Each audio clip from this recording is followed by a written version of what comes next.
اسی پریشانی کے عالم میں ادھر ادھر پھرتے تھے، رات کا اندھیرا تھا، یوں ہی چلے جا رہے تھے۔ یہ مسلم مہمان بنا کر لائے گئے تھے، دعوتیں ہو رہی تھی، کاندھوں پہ بٹھایا جا رہا تھا، مخمل بچھایا جا رہا تھا۔ یہ اہل بیت آج مکہ کی یا آج کوفہ کی بازاروں کے اندر اکیلے پورے دروازے بند۔ سوچا اس مرید کے گھر جاؤں، اس مرید کے گھر جاؤں، جہاں دروازہ ٹھوکے کوئی آواز نہیں۔ اگر کوئی پوچھنا بھی چاہے ابا دروازہ کھولو، کوئی آیا آئے گا، چپ پتہ ہے کون، چلا جائے گا وہ، پتہ تھا کون۔ اب ذرا تصور باندھیں، انجان شہر آپ کو مجھے مہمان بنا کے بلایا، رات کا اندھیرا ہے، سارے دروازے بند ہیں، دشمن پیچھے ہے، ہمارے لیے دروازہ کوئی کھول نہیں رہا، کیا حالت ہو؟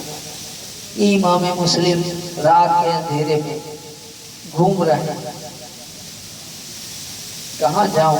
ایک طرف بچوں کی فکر، ایک طرف خود کی فکر۔ حسین کو خط لکھ دیا تھا کہ یہاں حالات سازگار لوگ سب بیٹھ کرنے کے لیے تیار ہیں، حسین قافلہ لے کر آتا ہوگا، اب اس کو تو پتا کون کرے، ان کو کون خبر دے، پتا نہیں ان کے ساتھ کیا۔ اللہ، ایک عورت پر نظر پڑی، ایک مکان پر عورت اپنے بیٹے کی راہ دیکھ رہی، بیٹے حضرت مسلم ادھر ادھر پھرتے پھرتے تھکے آ رہے تھے، وہاں آ کر کے یوں بیٹھ گئے،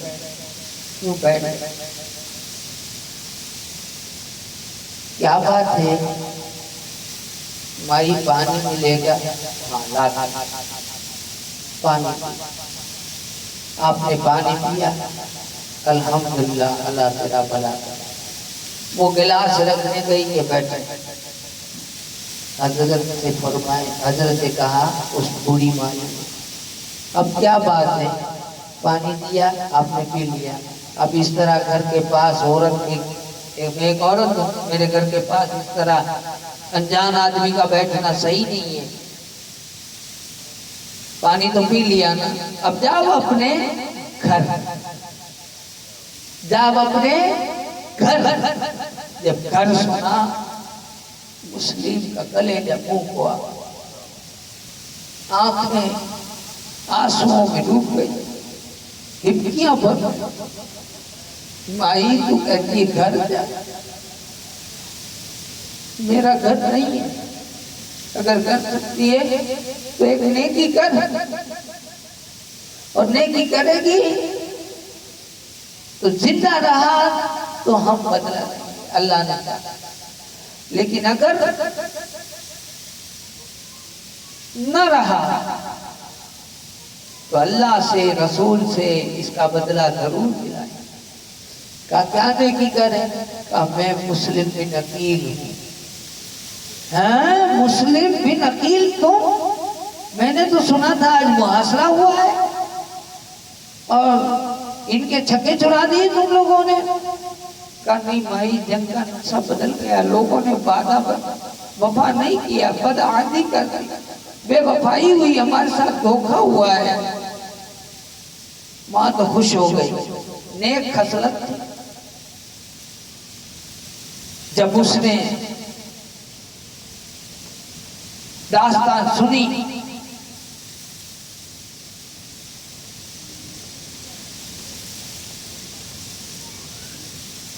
تو فرمایا مسلم بن عقیل ہو، کوفہ والوں نے آپ کے ساتھ غداری کی؟ اللہ، فرمایا ہاں تم، میں وہی مسلم بن عقیل۔ اتنا سننا تھا، وہ مکان کے اندر لے گئی اور اپنے خاص کمرے میں فرش بچھا دیا، کھانا لائی مگر آپ نے نہیں کھایا۔ تھوڑی دیر بعد میں اس کا لشکر، اس کا نالائق بیٹا آیا، لڑکا آیا، اور اس نے ماں کو اس خاص کمرے میں آتے جاتے بار بار دیکھا تو پوچھا کون ہے اس میں؟ پہلے تو اس نے چھپایا، لیکن بتائے دیکھ بیٹا کسی کو بتانا نہیں تو بتا دیا، کسی کو کہنا مت، خبردار یہ رات پاس نہ ہو، ہمارے گھر پہ اہل بیت آئے ہیں،